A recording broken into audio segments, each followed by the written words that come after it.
Akhir November lalu, seorang perempuan 30 tahun yang tengah naik taksi online mengalami kekerasan seksual yang dilakukan si pengemudi.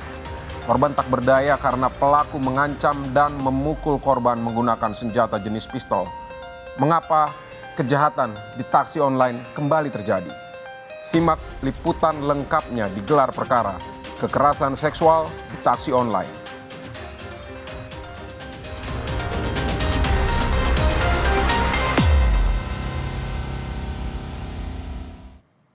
Saat melakukan kekerasan seksual, pelaku mengancam korban menggunakan senjata jenis pistol.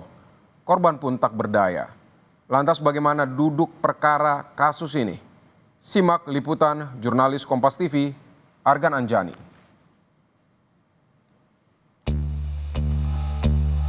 Korban ini memesan sebuah taksi online dari Limo Depok menuju ke bandara.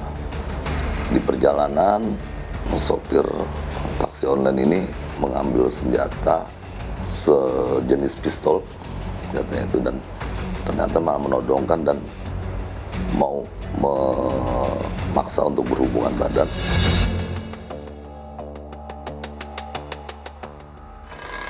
Saudara, sistem keamanan dalam taksi online kembali dipertanyakan. Tak hanya supir taksi online yang menjadi korban kejahatan, tapi penumpang juga bisa menjadi sasaran kejahatan dari oknum supir taksi online. Mengapa kejahatan dalam taksi online masih terjadi? Di mana celahnya? Simak penelusuran kami di gelar perkara.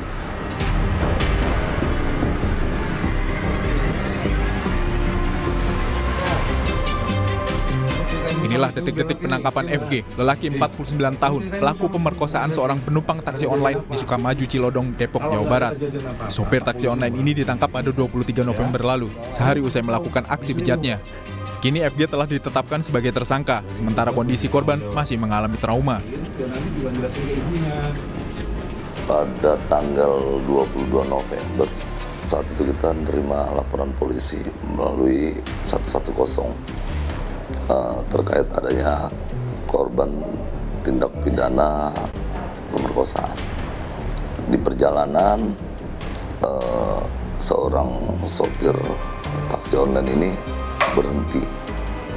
berhenti meminta untuk alasannya mau cuci muka ya.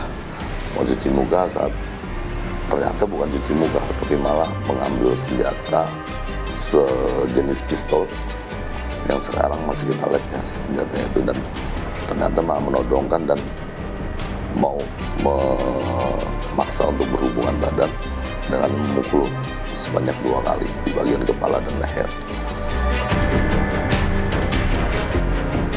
Selain menangkap pelaku, polisi juga menyita sejumlah barang bukti, diantaranya mobil jenis sedan yang digunakan pelaku.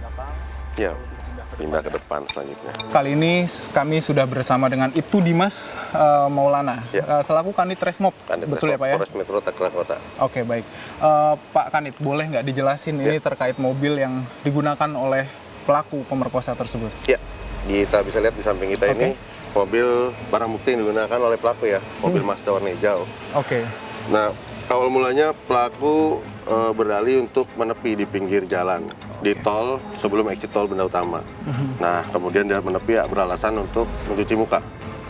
Nah, kemudian karena dia beralasan cuci muka, korban mengiyakan. Oke. Penumpang di posisi belakang, Di sebelah kiri? sebelah kiri. Oke. Dari supir berpindah langsung dan mengancam korban dengan menyerupai senjata api ya. Oh gitu, Yang oke. dipegang oleh pelaku.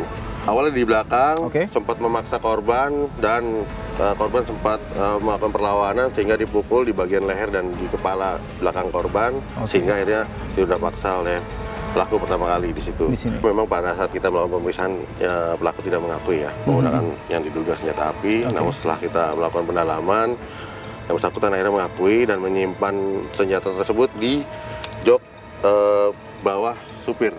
Oke, ketemu emang di situ ya? Ketemu di sana. Di terakhir itu pukul berapa Pak? Kurang lebih 10 pagi ya. Berarti dari jam 4 Jam 4, Sampai sampai jam 10 pagi. jam 10 pagi, oke. Baik, terima kasih Pak Kanit. Ya, sama-sama. Kasus ini terjadi pada 22 November lalu saat korban akan pergi ke Bali menggunakan pesawat. Sekitar jam 3 dini hari di kamar kosnya, korban memesan taksi online menuju Bandara Soekarno-Hatta.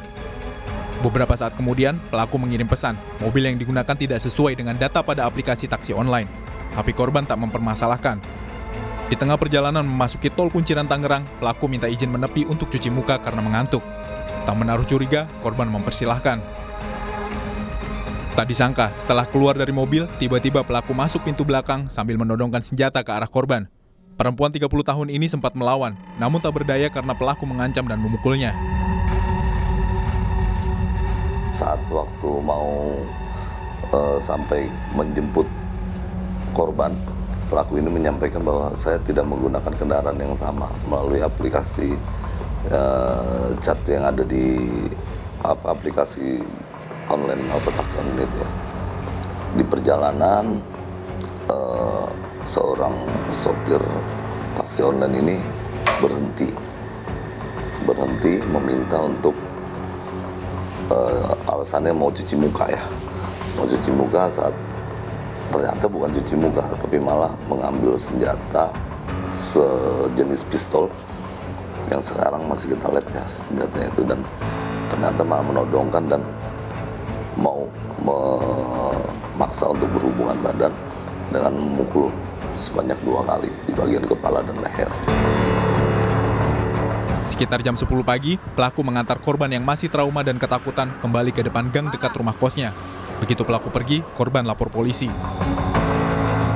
Ini kan korban dibawa kembali ke Depok setelah diruda paksa. Ya. Itu dalam kondisi sadar atau tidak? Masih dalam kondisi sadar, namun terluka ya. Terluka di bagian pangkal leher sebelah kanan ya, dan luka di bagian kepala. Masih keadaan pusing namun sadar. Dari hasil pemeriksaan polisi diketahui, pelaku FG melakukan kekerasan seksual terhadap korban di bawah pengaruh narkoba jenis sabu. Sementara terkait senjata jenis pistol yang digunakan pelaku masih dilakukan penyelidikan. Ini jenis senjatanya apa?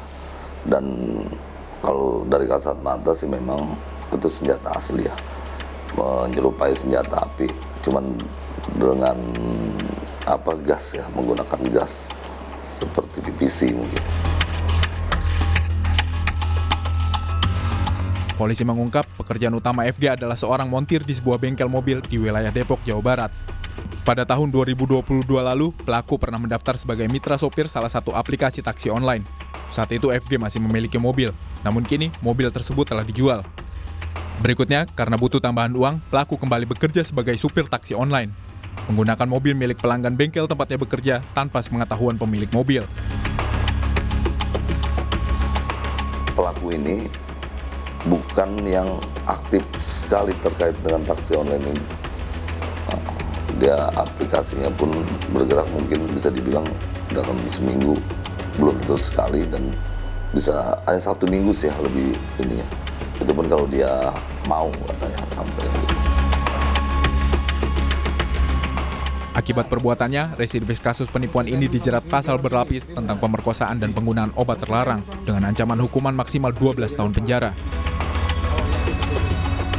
Pasal 285 dan 351 terkait dengan pemerkosaan dan penganiayaan. Maksimal hukuman 12 tahun. Kejahatan di taksi online masih berulang. Tak hanya penumpang yang jadi sasaran kejahatan oknum sopir taksi online. Sebaliknya, sopir taksi online pun kerap jadi korban pelaku kejahatan yang menyamar sebagai penumpang. Seperti yang terjadi pada 10 November lalu, Ujang Adiwijaya, supir taksi online berusia 57 tahun, menjadi korban perampokan dan pembunuhan 2 penumpangnya. Para pelaku membuang jenazah korban dengan tangan dan kaki terikat di pinggir tol Jagorawi, kilometer 30, lalu membawa kabur mobil korban. Polisi berhasil menangkap 2 pelaku di Ciamis, Jawa Barat pada 12 November. Polisi mengungkap, tersangka RS dan AH telah berencana merampok sopir taksi online secara acak. Modusnya, kedua tersangka berpura-pura memesan taksi online dari wilayah Depok.